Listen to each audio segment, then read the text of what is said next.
Right, everybody, I'm Alex Horn. I'm director over at Oberon, and also a collector of original artwork. You guys might know me as Tristram Portal from CAF, and you've seen a number of pieces of art that I've got there. Genres from movie poster artwork through fantasy art, illustration, and of course comic art. I'm here with Rob Gomez, who's working with me at Oberon, our representative over in the United States, also with a vast collection, a collector himself. We're going to be talking about acquiring art, how we've done it, different perspectives and different routes that we've gone down during this period of time to get first pieces and through to where we are today. Rob, if you could introduce yourself and tell us a little bit about how you've come to the point that you are as a collector. Yeah, of course. A lot of the guys out there seen me on a bunch of other shows. Wolvie fan, Rob Gomez, and I'm going to be working with Alexander Horn. I have trouble understanding him sometimes with that accent, but we'll get through this somehow. No, just kidding. I guess, to make it quick, I've told the story a couple of times. So I started collecting back in 1990 when I opened up my comic book store. I was a kid. I was like 16, 17 years old. My dad had to sign a lease for me because I couldn't do it legally. And, one of the first pieces I got was a Mark Teixeira page that I ended up hanging in my store, and I have pictures of it still. It's pretty cool. And I ended up selling a few pieces, the rest is history. But I think I was probably one of the first people that repped an artist because Tex gave me a stack of Wolverine pages back then to sell out of my store, which was pretty cool for like, 50, 60, 70 bucks. And I sold a bunch, and, he was like, hey, wow, man, this works. But then he went off on a bender, and we never got to do it again. But it was a brief fun time, and that's when I actually started first buying art. Oh, nice! Is that how you got the name Wolverine fan? I'm a big Wolverine fan. Adam Kubert and I are pretty good friends, and I buy a lot of Wolverine art from him, plus a bunch of other people. He's my favorite character in comic books, in art. Not so much my favorite, not so much my favorite hero. If I told you, you'd laugh. But yeah, as comic art, he's my favorite. I've always loved how the different artists have portrayed him, like Mark Silvestri, Adam Kubert, Jim Lee. I've seen all of them. John Buscema. They all have their distinct style and how they draw him. And I have a bunch. I love a bunch of Wolverine art, and that's how the moniker Wolvie fan stuck. I think it's really cool to have a versatile character to work with as an artist, right? So everything from what he's wearing to how he's looking. Don't get me wrong, I know about how he gets described in the early stories, and that's not often the route that the artists take to portray him. But it is always nice to see a really short Wolverine as well. I thought that was ideal. A little 5'3" guy, just a little taller than Puck from Alpha Flight. I thought it was awesome, but then leave it to Fox to mess it up and throw some stud 6'3" guy to play the character, which he did a great job. Let's be real. Yeah. What do you think of? Because one of the Wolverine pieces I've got is from Esad Ribic. What did you think of his Wolverine? And that run, that was a big run. I like it. It's funny. I don't have any painted Wolverine. Esad Ribic is a really cool dude. He was at OAX and very open and very friendly with everybody. He sat there drinking at the bar with us, talking with us, and he's a giant of a man. That dude is huge. I mean, I got a couple of pictures with him. He came to a really local thing to my dad once in I don't know where it was, but really it was a small venue. And then we spent the majority of the day just chatting together, looking through the artwork that he had there, talking about his favorite pieces that he had done and which ones he had enjoyed portraying, how he got around to portraying some of these guys. He said, particularly for, I don't know whether it started with Wolverine or whether it started with Conan now, but he said, one day I just drew one of them in a really relaxed pose. And then that was it. I just went from there. I loved it. Yeah. Wanted to make them look like nobody else is making them look after the battle, after this, or just relaxing at a bar. Yeah. And you could talk with him about everything and anything. He talks politics. He talks government. He talks about it all. He talks about his country. He does not. I mean, no filter. He was a breath of fresh air when it comes to meeting an artist and talking to him. And he's not a small time guy. He's a pretty big dude. Not just not just physically, but also in the hobby. So, you don't always see that. You know, a lot of I times remember him being pretty tall, maybe yeah, 6'3", no, 4. yeah, because I'm almost that, and he towered over me. Yeah, you know, and he's a big dude.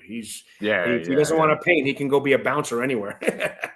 We were chatting to him about arm wrestling as well, because my dad is world renowned for grip strength, all kinds of strength, uh,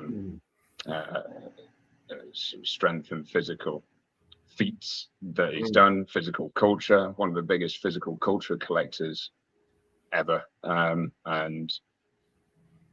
also champion of multiple strength sports, including arm wrestling, and that's what we landed on when chatting with Issa, who took a big interest in it. Yeah, I bet you he can arm wrestle pretty well too. Like I said, he's a big fella. It didn't come round to that, but that's because there was no bar there. But next time. Yeah, you got to make it to OAX next time, because it's a great show. It was a great time, and the artists. It's a great group of people. It was a lot of fun, and again, I know. I gotta look. I was meant to be there this year, but I had everything booked, but I had to cancel it literally the week before. Won't happen next time. No, I'll be. We're gonna have a booth now, right? It's Oberon auction, so absolutely. So got to be there. Look, I know I'm the big boss in the north, but I could use a partner to help me run the goddamn booth, right? You better be there, damn it. you need someone looking a bit smarter next to you, just to iron out the rough, right? Yes, exactly. We need someone to look smart. They go talk to. I want to look at the big dumb guy or the smart guy. Let's go talk to the smart guy. You're right. Yeah. Cool. Well, so people that are starting out in collecting, there's so many new people coming into it, and there's a lot of other people that have got great stories, which we'll be speaking with on this channel, and looking forward to hearing some of those. But let's share some of ours and our perspectives. What would you say maybe just start with means in which we've collected art? You said about the first way that you got some artwork there, he just brought it in, or he knew you, he was getting comments. How did that transpire? So I think the best way still is to buy your art, from the artist directly, even though their price is getting kind of crazy.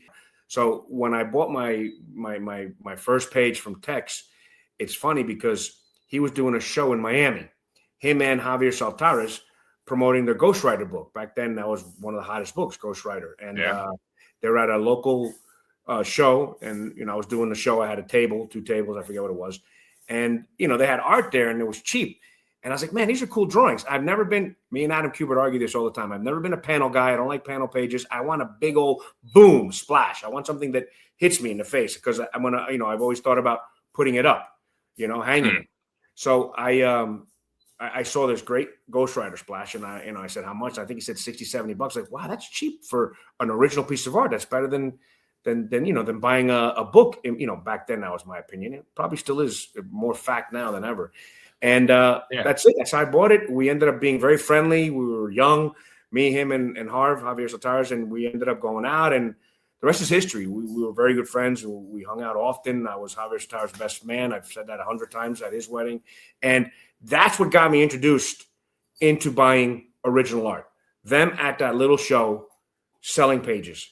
And back then they didn't charge for signatures. They were really what they really made their money on was any art they sold, which wasn't often, and their fee that they charged the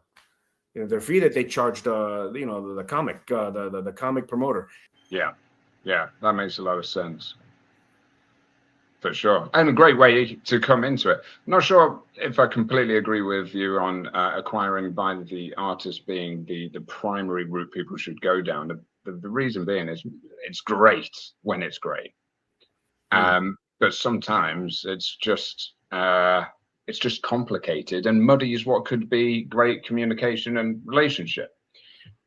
I think we've all worked with artists where we're talking and you love certain pieces of artwork, and you either pay over the top to get them, or because of the relationship that gets built and the relationship they have with it, or they don't know the value of it, and they get taken advantage of by collectors. Yes. And neither neither are the right route for it to go down. Also, artists, understandably so, they have a particular appreciation for their art that is not the collector's viewpoint. It's a different viewpoint. So things that they did really well artistically that are not really significant in comparison to, say, the story, or of a story that is hugely popular, or of a cover, or of a splash double page spread, something that is more significant in the collector community. They're looking at it from a different perspective, and it can just make it a little bit complicated at times. No, you are right. An artist can be their worst enemy, because they're attached to their art and they don't know how to price art, and they can cost themselves a lot of money. But I still, for me, I mean, of course, I like buying from collectors, because we can always work out a nice trade, and it always is beneficial for everybody. But you got a lot of collectors out there also that really have numbers in their head that are absurd. So it's tough. I mean, artists also, but I've noticed that with artists, if you start putting 2, 3, 4, 5 pages together, and then, you become a regular of theirs, not everybody, but I've had some great experiences with a few artists that, hey, it's you again. Yeah. What do you need? And they hook me up. Yeah, that is nice. It's nice when it goes well, and you get good rapport, you get a truer understanding. It's a real miss when you buy a piece of art from any other means than direct. You don't get to hear about why they made it that way, why it's depicted in that manner. Mm-hmm. I feel that reps, through to dealers, through to even collectors reselling their things, and particularly auction houses that sell off the huge collections that artists have hoarded, either because it's the end of their retirement and they're just looking to like release it, or a family member, if they've unfortunately passed, that they don't tell these stories. They barely even say it's direct from the artist, which is a real miss from a collector perspective, I think, to how desirable it can really be. Yeah, I think that's a miss on a lot of the auction houses. In my opinion, again, is there a perfect formula? Who knows? But my opinion is, any of the auction houses that are dealing with artists direct, you and I have talked about it.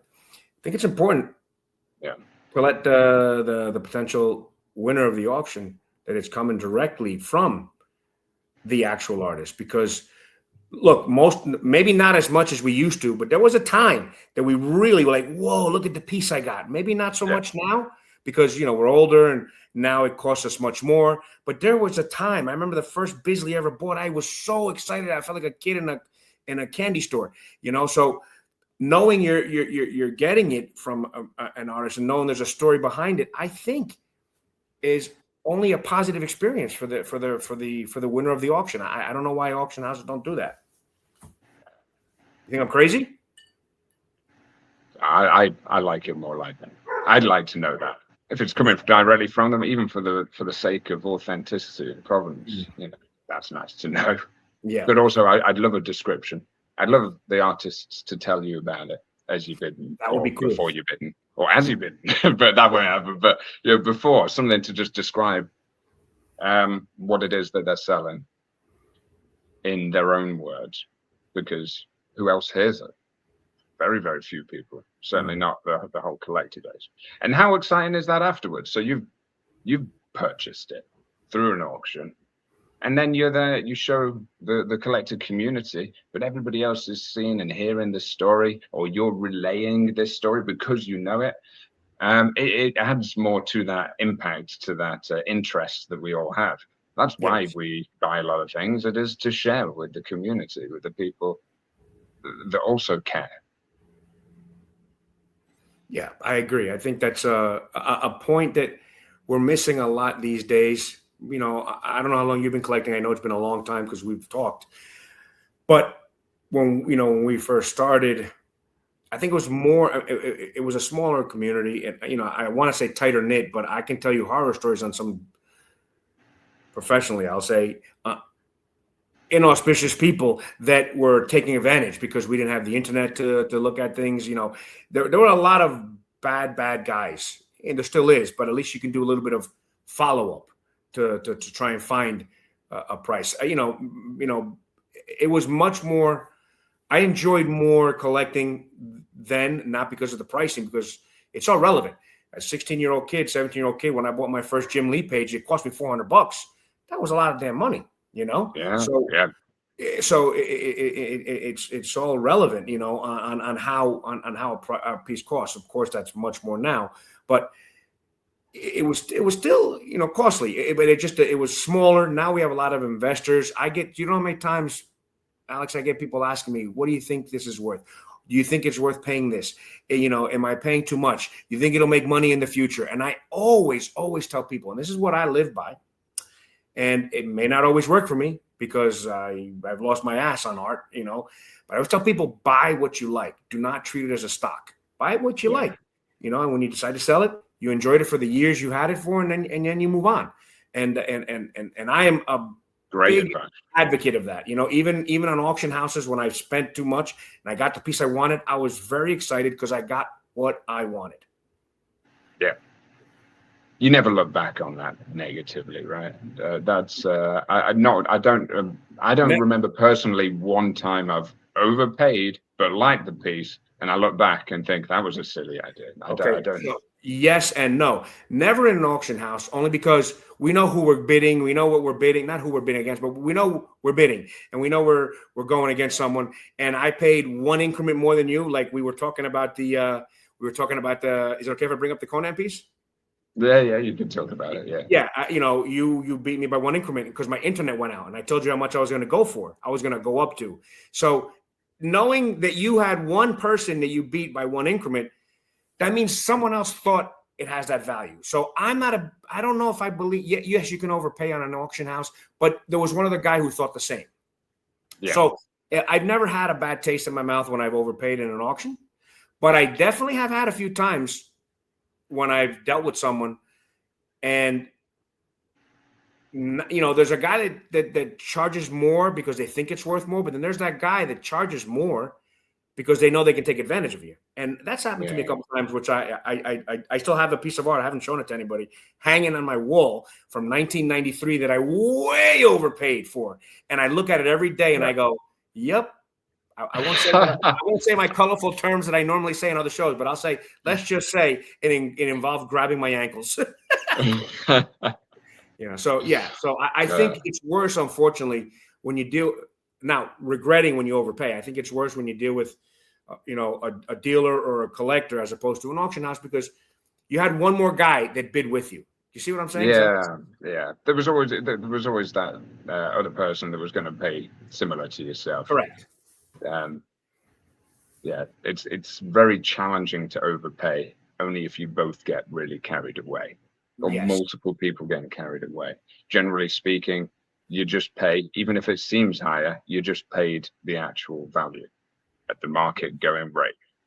So long as the audience is right, the place is right, where people see it, then you'll pay the right rate for it. And generally speaking, because of the trajectory of the marketplace, it may very well increase in value. But these people that are asking you for the value of something and will it increase, and then they're not actually collecting with the right mindset. I completely agree with you. They should be going for the things that they love, and they should take into consideration second to that, the value of it. Yes. So that they're not getting taken advantage of, but they're not looking at that as the primary there. Yeah. Now there's two sides to that coin also. When I have a good friend of mine, a collector, ask me, I try and be as vanilla as I can, because I don't want to give them the wrong advice, because you never want it to come and bite you in the butt saying, oh, but you told me this. Now, dealing now in auctions, we have to give them some kind of idea on what we think it will go for, correct? Right. That is different. Someone is selling a piece, and it's not necessarily about, I want to buy it to later on sell it for more. They're asking you your honest opinion on what you think it would go for. And that I feel 100% comfortable giving you my opinion on what I think it can, because we can research it. We can give you an idea. And maybe we should come close, right? I mean, because there's enough to study. I think that's a different perspective to give someone your opinion when it comes to a value dealing like this professionally in an auction home, as opposed to privately when a friend or another collector reaches out to you and says, I want to buy this, am I paying too much? I don't really want to get involved with that. No, for sure. From a professional perspective, you should have, so long as you're specializing in that market. And if you're dealing with people that are not, then why are you dealing with them? Yeah. They should have a generally strong concept of what it would achieve and would realize at auction. So the value of it. But that's, of course, you can't have truly accurate estimates, because it's just an estimate of what is likely because of the market value, because of things that have sold. And guys, we've got a lot of knowledge between the two of us as to what things have sold for at auctions globally, but not just that, what things sell for with art dealers, what things have sold within the collector community privately. And you collate all that data, and you know then roughly what things are going to be worth, because that's the collector community and such that is going to realize the value at the end of the day. Yes. At the end of the day, also, art is subjective, right? Not everybody likes the same things we like. No. It does look to me sometimes when you are collecting, though, that everybody seems to love exactly what you love, right? So you're out there trying to get something new. Everybody seems to want it. Why? I want it. Or when you just sold it, everybody talks about, wow, man, that's awesome. You sold it? Oh, really, man? Why you got to tell me that, dude? I sold a piece. And they're like, what? You sold it? And they had the person I sold to posted it on, because I don't post everything to Comic Art Fans. Great site, by the way. And I'd sold something to a collector, and he posted it. And it's funny.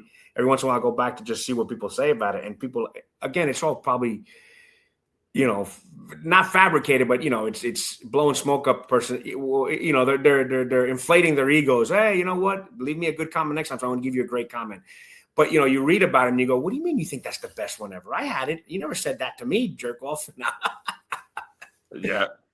So yeah, it's always when it's gone, everybody's followed the compliments. Yes. Have you ever had this as well? Like I put, and Comic Art Fans, it's great that has been around, right? Because that has built up this community massively, not just within comic art either, because a lot of my collection isn't comic art. A lot of it is more around book covers, posters, video game artwork, movie posters, illustrative works as a whole through fantasy and sci-fi. And you post that up, and everybody has the same vein of thought and appreciation for these types of work as well.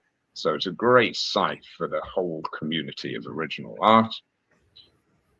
But I've sold pieces to people, and then they've posted it up and get so many more comments. It's just they post it up, and then everybody's there. Wow, amazing! Can't believe somebody sold it.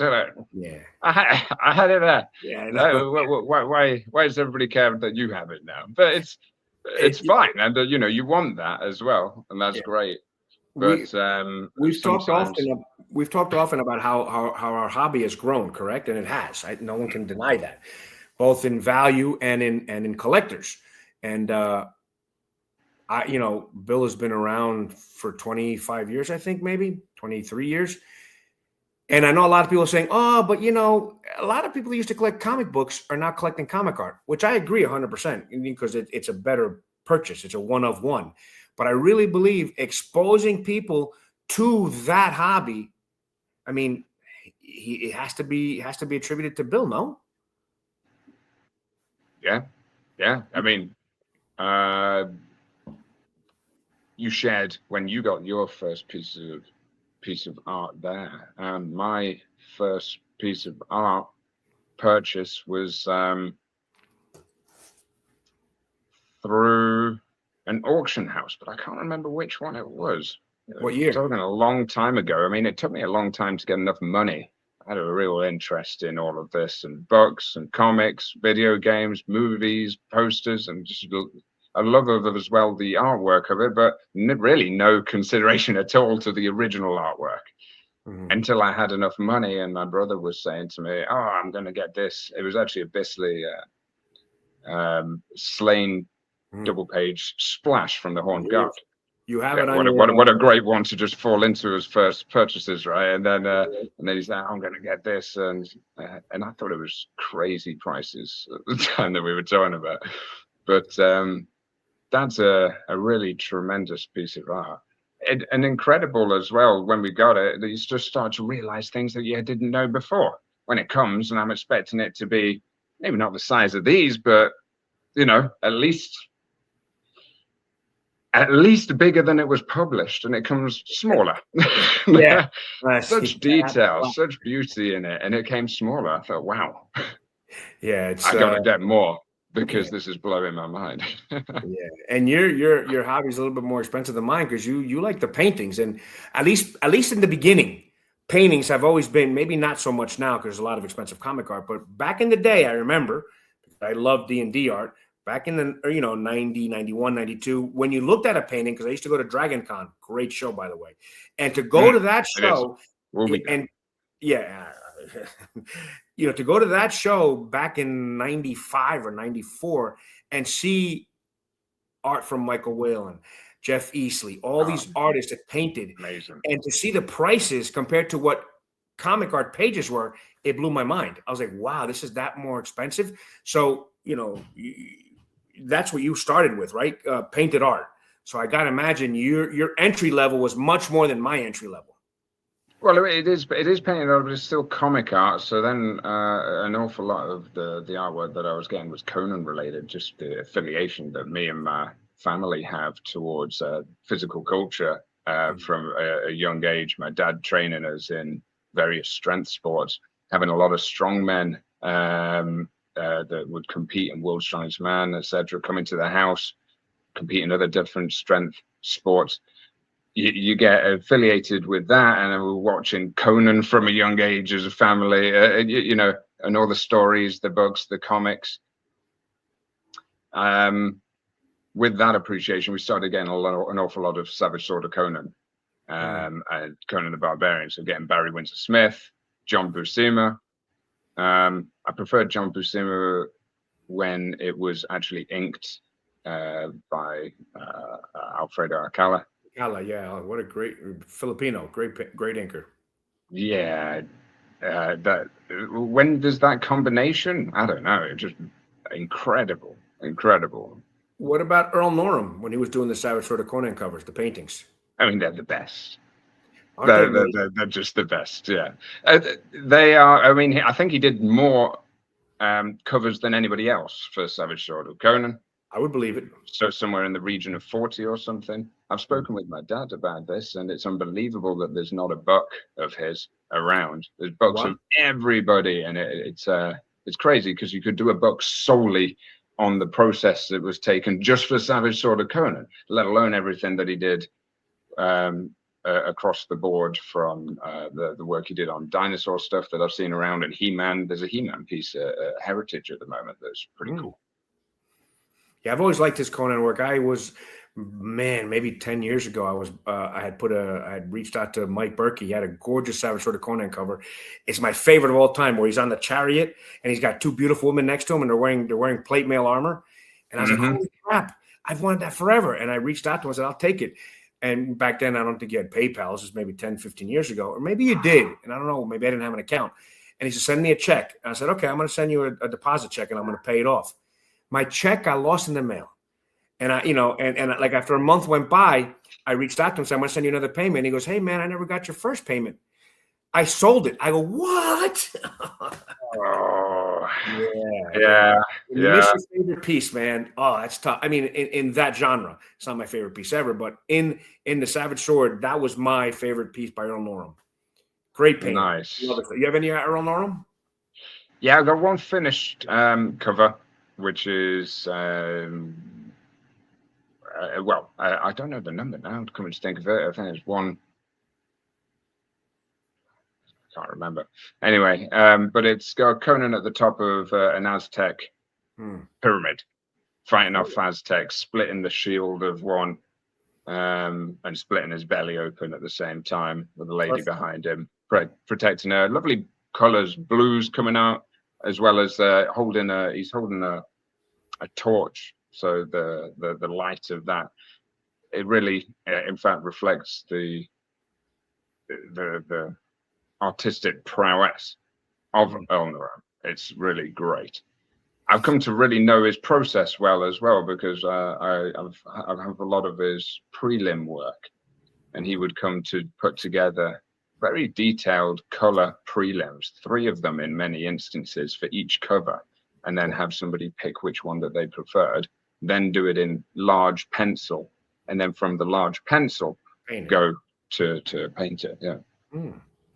We started talking about how we acquire art in our favorite ways. What about you? I mean, I for a new person, it might be different than a seasoned collector.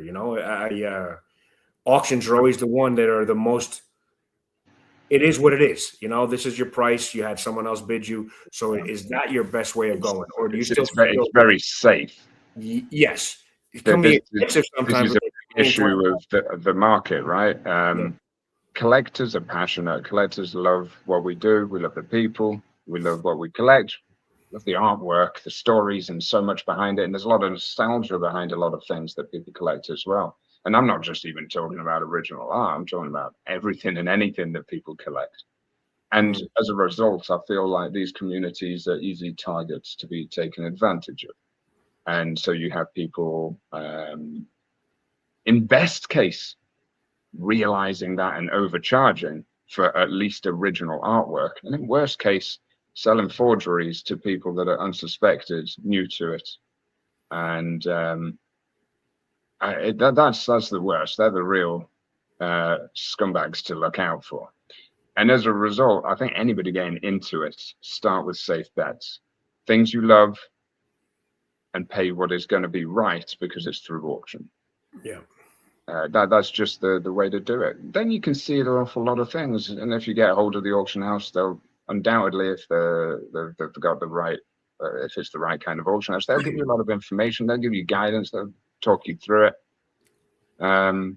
That's the way that I would recommend anybody to start out, or through artists and going to conventions. They're really cool, and then you get to meet more people. They can advise you, good people within the community. The community as a whole is really great, and the majority of people are great, so you're not going to put a foot wrong by speaking to people. And then putting some different artists in front of you that you hadn't considered before, some different means. That's a really good way to do it. But don't go around just thinking about money, going cheap, and going on the likes of eBay or other strange websites that are not going to protect you as a buyer against the flood of these people looking to take advantage of even seasoned collectors, let alone new ones. Yeah, I couldn't have said it better. You're right. I mean, that's in a nutshell. I agree 100%. I often, we're a bit of an eclectic group of people. Our hobby, we're all a little out there. But one thing is for sure, you had said, go ask somebody. And that's one thing I can say, that whenever you're there and you see someone who collects art, they may not look approachable, but they are very easily approachable, because we all love talking about art, and we all have horror stories that we want to share and help the next group of collectors. I don't want to say the next generation, because someone could be 40 and 50 and starting collecting. Of course.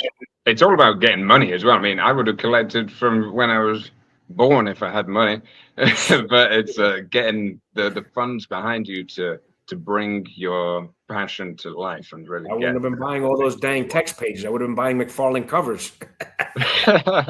If we only knew, like Back to the Future 2, where Biff had the almanac of all the sports, and he knew what was going to be big and not. Can you imagine? I'll take art any day over any bet.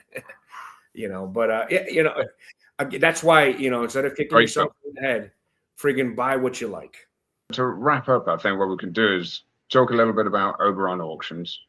We've been speaking about this for quite some time and in serious length to ensure that it's something that is built by the likes of us, so built by the collectors, to make sure that it serves that collector community and that they are the beneficiaries, new people, seasoned people, whatever it may be.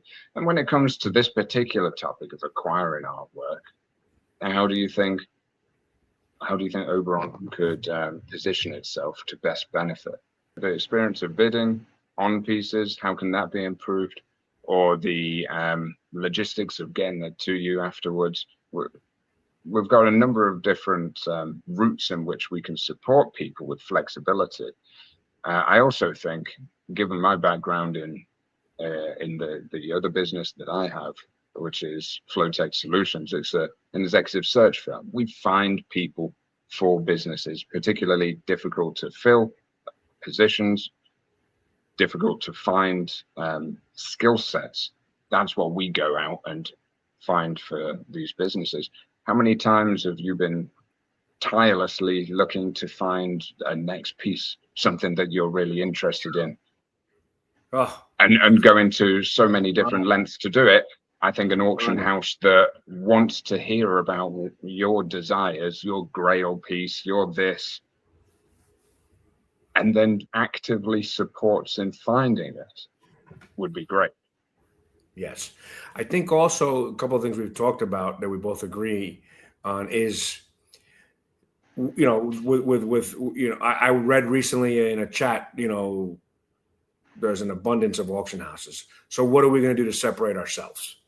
And you know, a couple of things we've talked about is maybe curtailing the length of some of these auctions. You know, don't need to have 600, 700, 800 pieces. Do we need to have that weekly auction just to throw some stuff up there to sell? You know, I think those are a couple of things we're trying to avoid. Do we got to have a run of such and such artists, 25, 30 pieces where people got to sit there and watch? You know, I think these are some of the things we want to change, and obviously we want to keep it live because it keeps. Well, I wonder who it benefits other than the auctioneers. That's all I'm saying. You know, that's just to churn things through. Whereas realistically, whoever has consigned these is going to benefit from a longer period of time of them being included in specific auctions, specific sales, catalogued properly, the stories of the pieces articulated right to the community. People are going to enjoy it more. Yes. Let alone the consigners actually realizing the right amount for it. It's just everybody's going to get more of a better experience out of that. Yeah, and especially, you know, streamlining. Well, not streamlining our website because the website is already nice, but keeping the website, you know, very, very proactive where you can see and look and find what you want. When I talk to people, that's a couple of the complaints they have with some of the websites, how it's not so easy to navigate. I think that's something we want to capitalize on, which I think our site works pretty well. I think it's important to keep there for them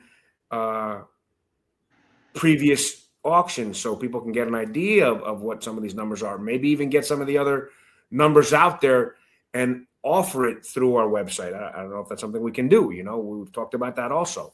Oh, absolutely. Look, I mean, we're already working on having operating a search function that is just going to scan all sales, real sales, realized prices across various platforms, but predominantly through auction houses globally, so that people can see from one place and free. So long as they're registered at Oberon, they're just going to be able to look through any of the results of these auction houses of pieces that they want to with ease. Yeah, that's not fully functional right now, but that's something that's active because I think it adds a lot. At the moment, how many places do you need to go to try and find these things? And some of them are really not easy to look through. Right. You have to look through very specific auctions and remember when certain pieces were put into it, and then look back, when was that auction, scrolling through. That's not very helpful for us, wasting our time if in the best case scenario. Yeah, we've talked about customer service. In an age of social media where everybody talks through texting and emails, you still hear people a little upset on how their experience was with some of the houses with their customer service. And we want Yeah. to, again, it's another thing we want to separate ourselves from. Hey, you want to talk to the boss, Alexander? He's got a number you can reach. Alex is readily available. Not necessarily email. You want to call him? Okay. Same with me. We want to make it a. We've done auctions before, but this is the first time we're doing art. We want to make sure that people that give us art are satisfied. So Yeah. our plan is to do what we can to make you as happy as hell, man. I don't know. There's some of our ideas. Even we've talked you and I about what our plan is. What my plan is for the show. And I thought a great idea that we were discussing. Maybe some people don't like it, but you don't have to be on it if you don't want. But I thought it was a great idea. Maybe a collector who has a piece in our auction. Maybe he wants to talk about his piece and let him do some self-promotion. This is why this piece was important to me. I don't know how that could harm anybody. Again, we keep it, we keep it private. We don't tell anybody who's auctioning the piece, just like all the other houses. But there's someone that wants to, hey, you know what? You can let them know it's mine. I'd like to promote my piece online. Get on our show and tell us about it. No, don't you think? Absolutely. Yeah. Look, everybody that wants to talk about these things should come and speak with us, artists alike. If one of their pieces is coming in for auction, hey, come talk, show the collective community what it meant to you, how it transpired that you got that commission, that work, what you were doing during that time, and what made you think of the depiction during in that particular piece, whatever it may be. It's really good storytelling, and I think our community deserves a lot more of storytelling. And listen, not everything has a story. I'm going to tell you a quick one. I hope Adam doesn't mind me saying it. When coming from you, that's rich, I think. When Adam Kubert, when they were creating Age of Apocalypse, and they were doing they were setting up this huge storyline, which is probably one of the most popular storylines, if not the most popular from the 90s. They reached out to their artists and started talking about the changes they want to make to the characters. And Adam tells me the story. So if we asked him about this, it'd be a very short one. They reached out to him and say, "Listen, we want to change Wolverine. He's going to be from another future. You got any ideas?" And Adam, I don't remember what he was doing. I can make something funny up, but I won't do that. But, I don't remember what he was doing, and he was doing something, and he was very busy. So he whipped up a sketch in 20 minutes and sent it to them. And he said, I just cut off his hand, Rob, and I just gave him some weird makeup, and I changed his costume. And his Weapon X is iconic. There's no story. Yeah. That's it. So if we brought him on here to tell us a story about him, he'd be done in 6 minutes. Not every artist has a fantastic story, but, I'm sure plenty of them do. No, you're right. Not everything has a great story. Then again, this happens with time. People look back on something and then start to create a story. Yes, they do. And then that becomes the reality. Yeah. Every time he's remembering that, all of a sudden we go like this when we're saying that, and cuckoo. Yeah, no. So those are some of the ideas we have, and we're going to start implementing them. We're going to do a few shows. Get out there and talk to people. You guys will see me. Alex is too busy, but I'll be there. He's flying me first class. I travel everywhere. And we are as well, even now. Even early days, we're in the US, we're in the UK, we're in Spain. And so anybody bidding, winning a piece is able to pay us without any exchange fees in euros, pounds, dollars. Yes. That's really nice. And it's something that is absolutely necessary, I feel, for us to be able to stand out aside from the others. Although you can always pay in any currency, because there's exchange fees. There's loads of fees, and we have no hidden fees. It's very easy to understand whether you're consigning, whether you're buying, and you can be paid back in whichever currency you need to be paid back in, and pay in either one of those three currencies currently. But as we grow, the types of currencies that people can pay in without exchange fees is going to grow as well. Right. And I think we were talking, we haven't made a decision yet, but we were talking about, either free shipping to us or a partial discount, for us bringing, for you shipping Oh, your free art to shipping us. to us, absolutely. And then we've got great agreements when it comes to logistics in general. So when everybody has a particular circumstance when it comes to logistics, and I think just be open and honest with us. We're going to support. We're going to be flexible, and that's important as well. Yeah, Because even we're not the people, but we've been. When I'm traveling around and things like this, and I want to get the piece quickly, maybe don't know the rules of that country. Sometimes I do know the rules of the country, and I just want to have it shipped somewhere else. Look, we're here to understand what it is that's your situation as the buyer, and make sure that it comes to you safely, securely, and in the best possible means. Yeah, I couldn't agree more, my friend, and I'm excited for this. I told you I sold my business, and I said, "Hey, man, I don't really do nothing now. I'm okay. I'm not looking to do anything." But you got me excited. I want to do this with you. I want to explore this journey with you. I think it'll be a lot of fun. And at the end of the day, yeah, we want to give our customers, our bidders, another experience, something that they'll hopefully appreciate more. And I don't know. I don't want to be a salesman on it, but I think we're going to offer them a lot of different things that they're going to really like. If they're not the main beneficiaries of our efforts, then we're doing something wrong, because that's the main focus. That's the actual intention of the business and of ourselves. So we'll keep speaking with more people, keep going forward with the right intentions, and learn from that to make sure that it is truly achieving that.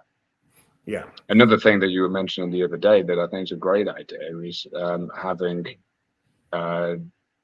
because we have online auctions to the day, and then it's a live auction. But we should have that live auction in multiple locations. I agree. It'll be held currently. It's going to be held out of the UK site, where we have the expertise, and we've got just incredible auctioneers. But we should have as well there in West Palm Beach, a place that they come to, bid in person, enjoy getting together, talking about the pieces, probably seeing pieces as well, because many of them are going to be held there at our office there.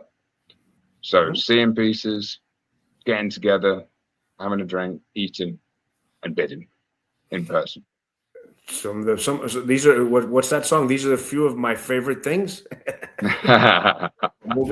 So again, let's give them some info that they can reach out to us if they have any questions or concerns, or if they want to start sending us some art. You guys have me, Rob, at oberonauctions.com, Alex at Oberon Auctions also, right? Alex at Oberon Auctions. Yeah. All of it's just at Oberon Auctions. First name, Alex at oberonauctions.com, Rob at oberonauctions.com. And any questions, don't hesitate to call us. Our phone numbers are up there also. A lot of you guys already know me, text me, Facebook me, or Instagram me, whatever the hell you young kids do these days. But it'll be fun. And we're gonna, Alex and I have talked. He's made a huge mistake on giving me a show, so you guys are in trouble. we're gonna do a show weekly, and a little bit different than everything else. We'll probably have some people on, talk to them. We want to keep it, short and sweet, 40, 50 minutes.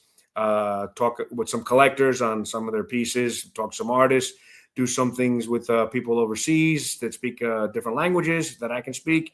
We'll do some interviews like that.